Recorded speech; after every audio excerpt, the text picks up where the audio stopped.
Olá meus caros, aqui é o Corvo. No campo dos live actions e em análise retrospectiva, Hocus Pocus talvez seja o filme Disney mais querido dos anos 90. Mas é interessante lembrar que, como muitas obras, a criação de David Kushner e Mick Garris precisou envelhecer um pouco para adquirir todo o status que agora possui. Em 1993, o público não ficou tão surpreso com as irmãs Sanderson, bruxas antagonistas de Salem que, do ponto de vista conceitual, podemos classificar como hags, o tipo de representação folclórica mais antiga onde mulheres eram retratadas como verdadeiros monstros comedores de criancinhas e alicerce de seus piores pesadelos. Dito isso, Winifred, Mary e Sarah não desejavam comer nenhum catarrento, embora suas intenções não sejam menos perversas em comparação com as hags que ilustram os muitos contos populares retratados na obra dos irmãos Grimm. Sendo Mary e Sarah desprovidas de muita inteligência, Sarah, em particular, uma toupeira em forma de bruxa, a suposta motivação do trio é, na verdade, a motivação de apenas uma: a irmã mais velha, Winifred. Sendo ela a mais feiosa das três, ela deseja crianças com o único propósito de sugar sua força vital e assim rejuvenescer, o que faz com a ajuda de um encantamento retirado de um livro bisbilhoteiro, literalmente, dado a ela pelo capiroto em pessoa. Este é escrito em sangue e em couro humano, o que acredito ser claramente inspirado em modelos de tomos clássicos encontrados na literatura de horror e fantasia, a exemplo do Necronomicon de Lovecraft. Winnie, como popularmente se diz, quer usar tal conhecimento apenas para dar um trato na fachada, o que no caso dela continua sendo tarefa complicada mesmo sugando crianças e ficando com alguns aninhos a menos. A canina Mary e a libidinal Sarah, com suas habilidades de faro acentuado e sedução hipnótica respectivamente, são meras ferramentas para a megera líder dar início ao seu espetáculo particular, que neste filme é todo dela graças ao talento absurdo de Bette Midler, o maior valor artístico da produção. Cat Najimy e Sarah Jessica Parker possuem um lugar especial no coração de todos que amam Hocus Pocus, mas é certamente Bette Midler, a força incontrolável da natureza que, do ponto de vista do elenco, fez este filme funcionar. É notória a diferença de nível entre Midler e todos os demais membros, adultos e infantis, o que a faz reinar suprema neste que, segundo suas próprias palavras, foi o trabalho preferido de sua carreira no cinema. Porém, como eu disse, o público não ficou tão impressionado em 1993. Foi necessário que o vinho envelhecesse um pouco e muitas outras produções Disney ao longo da década, de qualidade bem inferior a Hocus Pocus, para os cinéfilos perceberem que a magia do filme era muito maior e poderosa do que inicialmente avaliaram. Hocus Pocus não deu prejuízo, mas arrecadou bem menos do que a Disney esperava. No que diz respeito à popularidade inicial do filme, não podemos dizer que faltou esforço no marketing. Algumas cenas contidas em trailers e materiais promocionais, por sinal, sequer constam no corte final do filme, a exemplo de Mary e Sarah empurrando Winifred na piscina da escola, ou um encontro particular com o zumbi Billy, interpretado por Doug Jones, apenas para reclamarem de seu cheiro fétido. A Disney até decidiu antecipar estrategicamente o lançamento para julho de 93, tentando atrair as crianças durante as férias de verão e evitando competição com outro grande título infantil daquele ano, a animação The Nightmare Before Christmas, escrita por Tim Burton e com lançamento programado para o mês de outubro, época do Halloween. Mas tal manobra pouco adiantou. Mesmo sem a receptividade esperada, Hocus Pocus é um filme simples e nostálgico, mas com valores cômicos e de produção que não são facilmente encontrados nos exemplares futuros da Disney naquela década. E, na minha avaliação, o grande responsável por isso foi o produtor Mick Garris.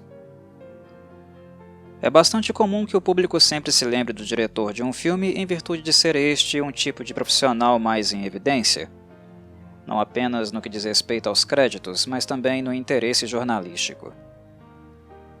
Kenny Ortega, cujo melhor momento da carreira foi com o filme Dirty Dancing, em 1987, contribuiu muito para Hocus Pocus no aspecto musical, como requer sempre, sabemos muito bem, os filmes da Disney. Mas Hocus Pocus não foi fruto de sua visão, que pessoalmente penso ser bastante limitada. O segredo da beleza e da bruxaria neste filme verdadeiramente bonito reside no fato de Mick Garris ter sido selecionado também como produtor executivo. Nada melhor que o coautor da história original, e também do roteiro, para apontar o que seria necessário em termos de cenário e figurino.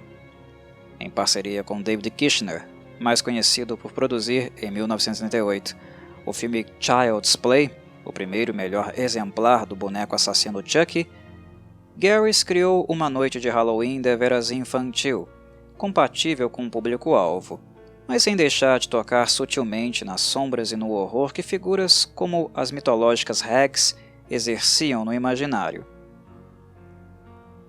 Hocus Pocus, assim, é um filme bem açucarado, como a própria versão moderna do Halloween, que, deslocadas de sua época original, mais precisamente 300 anos, as irmãs Sanderson demoram um pouco para compreender. Mas no meio do saco de doces há sempre algum de sabor Jiló. Deu para entender? O risco de comer doces de estranhos em um filme Disney não é ter a boca ensanguentada por causa de uma navalha cruelmente plantada, mas de experimentar algum sabor exótico e estranho, que por consequência dá origem a algumas gargalhadas, no caso, as nossas. Historicamente falando, a Disney enriqueceu fazendo justamente isso, não é mesmo? Transformando os contos dos irmãos Grimm, naturalmente macabros e simbólicos de tempos bárbaros, em historinhas para entreter os pequenos. Hocus Pocus e seu conceito de hags, no campo das live actions, é mais um exemplo deste modus operandi, exceto pelo fato de que alguns elementos adultos ainda podem ser encontrados, no entanto bem suavizados, como por exemplo a libido de Sarah, ou o comportamento vaidoso, passional e homicida de Winifred. Tudo é suficientemente colorido, em trajes ou feições, para mantê-lo sempre seguro para todas as idades. Hocus Pocus funciona porque tem algo para as crianças, mas que é também interessante para atrair os adultos. É o tipo de filme que os pais, ao passar pela sala, se sentem inclinados a se sentar e assistir com os filhos. O tom, o humor e o aspecto estético do filme é de grande precisão neste sentido, a ponto de conseguir entreter mais de uma geração. Mesmo para os padrões do século XXI, o filme continua muito bonito, principalmente devido à visão de Mick Garris e pelo fato de quase tudo, exceto pelos raios luminosos oriundos da magia de Winifred e pelos espíritos das vítimas Thackeray e Emily Binks, ter sido feito à mão, com muita atenção e carinho. Um diferencial que acredito ser digno de consideração é o fato de Garris, previamente, ter dirigido 2 filmes, Critters 2 e Sleepwalkers. Embora sejam projetos módicos, não muito surpreendentes e pouco dignos de lembrança, a experiência na direção inegavelmente ajuda a ampliar a percepção de um produtor, torná-la mais global. A ver não apenas com os olhos físicos e com os olhos da imaginação, mas ser também íntimo dos olhos da lente de uma câmera, a aprendizagem foi suficiente para elaborar uma conexão entre a disposição da arte visual e a forma como a câmera e iluminação podem captá-la. Um escritor conhece seu texto melhor do que qualquer outra pessoa e pode dar sugestões valiosas para criar na forma cinematográfica uma tradução aproximada do que habita em sua mente. Mas para a maior parte dos escritores, os limites logo aparecem no esperado desconhecimento sobre como fazer cinema, sobre como tudo funciona. Uma pessoa pode ser genial com a pena, mas a qualidade da escrita não é suficiente para manter no mesmo nível uma obra audiovisual e tudo o que esta engloba, é apenas uma primeira e fundamental variável. A vantagem de Garrys, como também de David Kushner, e consequentemente o trunfo de Hocus Pocus, é o fator experiência, mesmo que pequena, em 3 âmbitos: escrita, produção e direção. Garrys sabia fazer os 3. Ele sabia como o filme deveria verbalmente soar, como visualmente deveria encantar e por quais ângulos a câmera, que aqui são os nossos olhos, poderiam valorizá-lo, o que certamente ele abriu e dividiu com Kenny Ortega. Garrys é tão fundamental para a obra como Bette Midler, e esta não existiria como a conhecemos sem eles.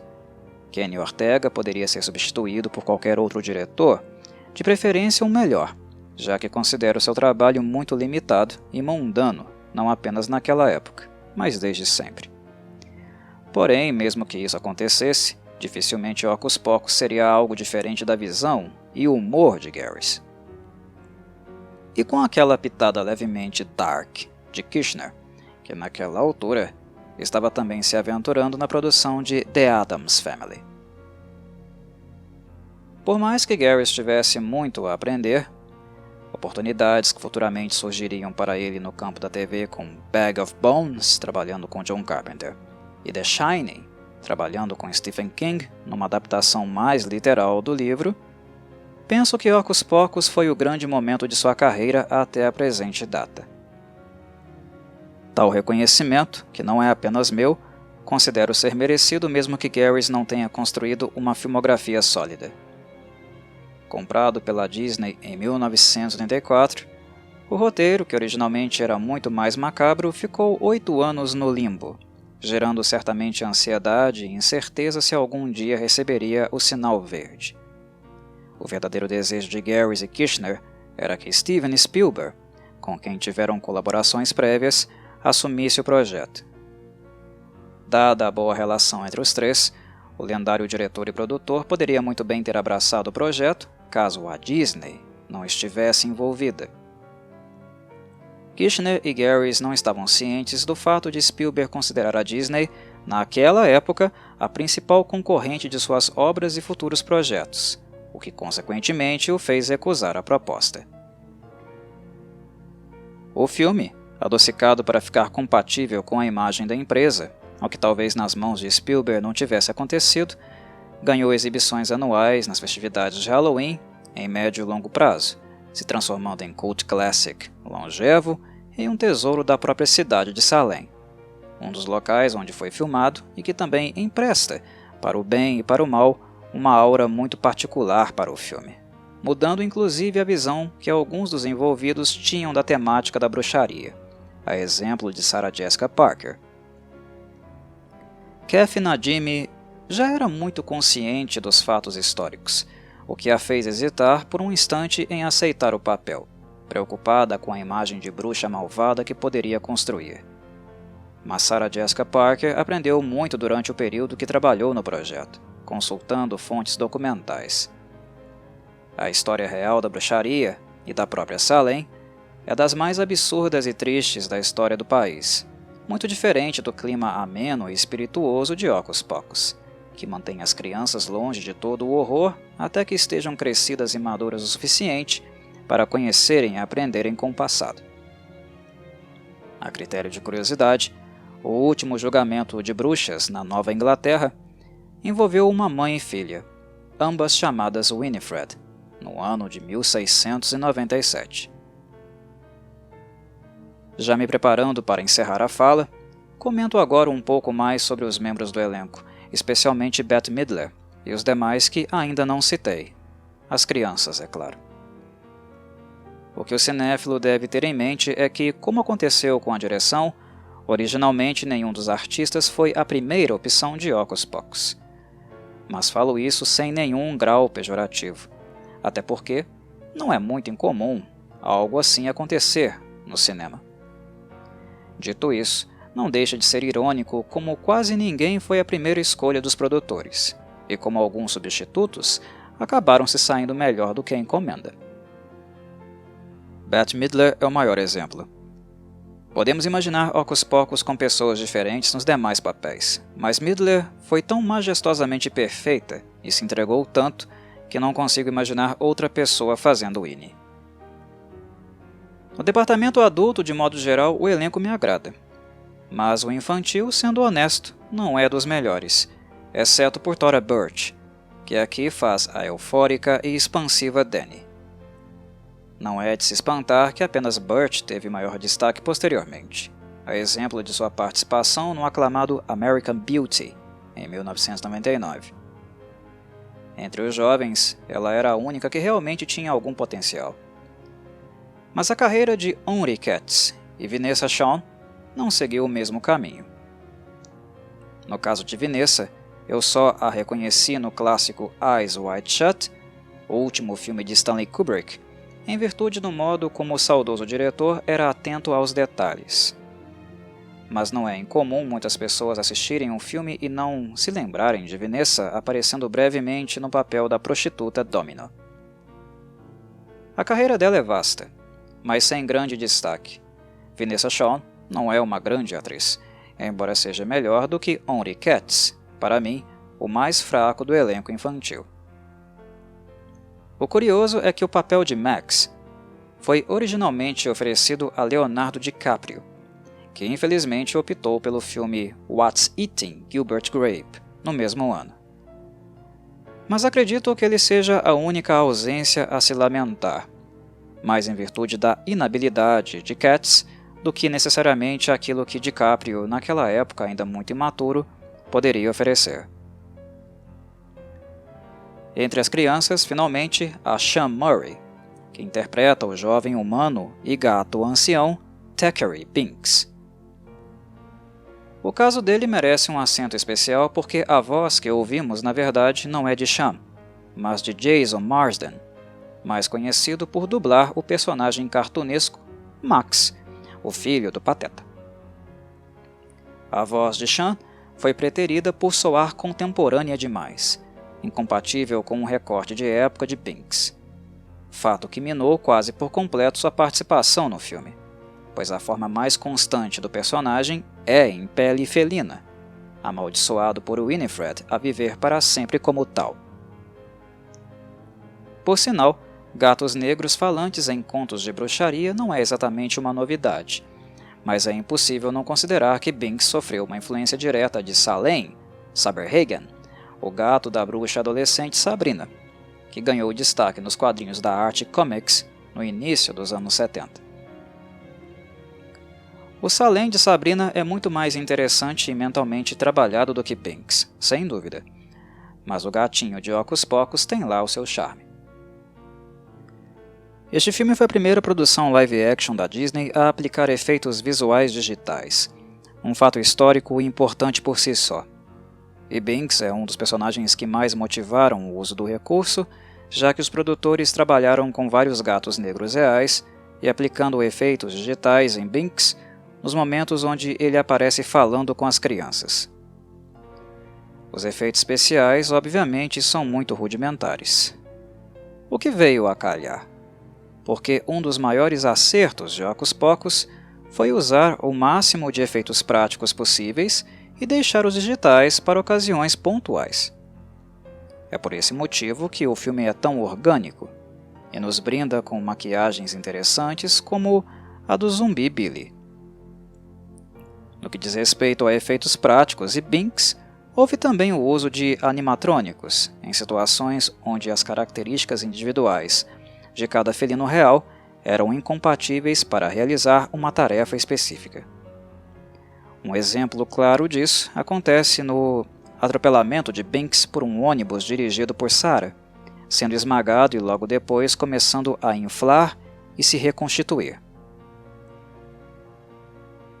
No campo das bruxas, Rosie O'Donnell era a primeira opção para o papel de Mary, mas declinou por não querer fazer uma bruxa assustadora, o que para um filme nos moldes da Disney soa como desculpa esfarrapada. Kathy Najimy, caracterizada com vestes de padeira, sempre faminta, e com comportamentos caninos, como se estivesse sempre pronta para farejar e morder suas presas infantis, fez muito bem o trabalho. No caso de Sarah Jessica Parker, cujos trajes foram inspirados na Bela Adormecida, mas com cores escuras, ela teve uma concorrente que anos mais tarde se tornaria bem mais famosa do que ela.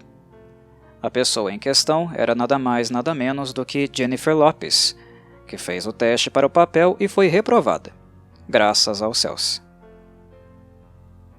Não estou dizendo que a bruxa Sarah é uma personagem muito complicada, embora não seja exatamente fácil ser mais burra do que uma porta. Mas penso que se por um lado J.Lo teve sua importância e reconhecimento no mundo da música pop, por outro ela jamais deveria ter se aventurado no mundo do cinema. Ela nunca foi atriz, e mesmo para Sarah, requisitos mínimos de atuação são necessários. Por fim, no caso de Winifred, cujo figurino foi inspirado na própria personalidade de Bette Midler, a eterna Cloris Leachman foi a primeira opção. Pessoalmente, não consigo imaginar Winnie sendo interpretada por Leachman, mas aqui não em virtude da incapacidade. Cloris era magnífica, mas em virtude de Midler ter feito da personagem sua, transcendendo o que Kirshner e Garris escreveram no roteiro. Este assunto, por sinal, merece um parágrafo à parte. Embora Winifred seja uma personagem idealizada por Kirshner e Garris, é impossível não considerar Bette Midler como sua mãe. A atuação dela me surpreende até hoje devido ao grau de estudo, preparação e atuação propriamente dita. Midler foi uma artista amplamente reconhecida e condecorada, seja no papel de atriz, comediante ou cantora. Ela faz tudo bem e Winifred tira vantagem disso, pois foi uma personagem que demandou de Midler todas as suas qualidades. Impressiona-me como Bette não apenas dominou uma forma de pronúncia clássica do inglês, de época, mas também como ela consegue cantar e rimar fazendo uso do característico acento. Por sinal, Winifred, dentre as três bruxas, é a que mais gosta de xingar. E saibam que Bette Midler estudou até isso, expressões utilizadas em xingamentos no século XVII, e fazendo tudo isso por conta própria. Os termos e colocações ofensivas da megera foram todas adicionais ao roteiro, ou seja, não foi Kirshner e nem Garris que as escreveu, mas Midler, que apenas estava improvisando com os termos que estava aprendendo. A isso eu chamo de magia, meus caros. E quem nos contou sobre estes insultos autênticos foi Thora Birch, numa entrevista concedida em 2013. Mas Bette não apenas estudou o roteiro e consultou fontes históricas. Ela também procurou referências cinematográficas para encarnar sua própria bruxa. Ela cita em especial Margaret Hamilton, a bruxa malvada do oeste de The Wizard of Oz, de 1939. Como também uma atuação mais contemporânea à dela, ou seja, de Angelica Houston como Eva Ernst, no filme The Witches, de 1990. Ambas foram inspiração para Winifred Sanderson. Por fim, a música, que é um dos pontos altos do filme principalmente por causa da paródia de I Put a Spell on You, de Jay Hawkins. A música, seja na versão original ou várias outras regravações que recebeu, a exemplo da ótima versão de Nina Simone, dispensa comentários. Mas a versão de Winnie, diferente da aura macabra de Hawkins ou da romântica de Simone, tem uma roupagem completamente zombeteira, muito ilustrativa de sua personalidade. Midler contou em 2020 que alguns versos de sua versão foram escritos por ela mesma, algo não muito difícil de concluir em virtude do fato dela ser uma cantora profissional e compositora. Como é natural e esperado dos filmes Disney, os mesmos possuem uma aura bastante musical. Mesmo quando não o são, os filmes tendem a ter uma cadência cantada. Hocus Pocus não é um filme totalmente musical, mas de trechos musicais.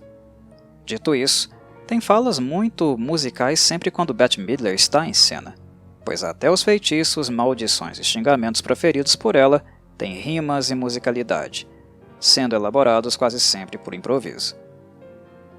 algo que a dublagem brasileira, embora tenha sido também excelente, não conseguiu reproduzir. Notem a dicção e a entonação das palavras, o quanto isso faz diferença. Midler é uma profissional exemplar, e sua versão de I Put a Spell on You foi apenas a cereja do bolo de uma performance realmente memorável, talvez impossível de ser superada até por ela mesma. A Disney teve interesse em transformar Winifred em uma das personagens mais identificáveis da década de 90, mas foi Midler que tratou de eternizá-la não apenas como uma personagem clássica da empresa, mas como uma das bruxas megeras mais icônicas da sétima arte. Penso que, a seu modo, com suas idiosincrasias, Winifred conquistou seu lugar entre elas. I put a spell on you, and now you're gone. Saudações, Corvilhas!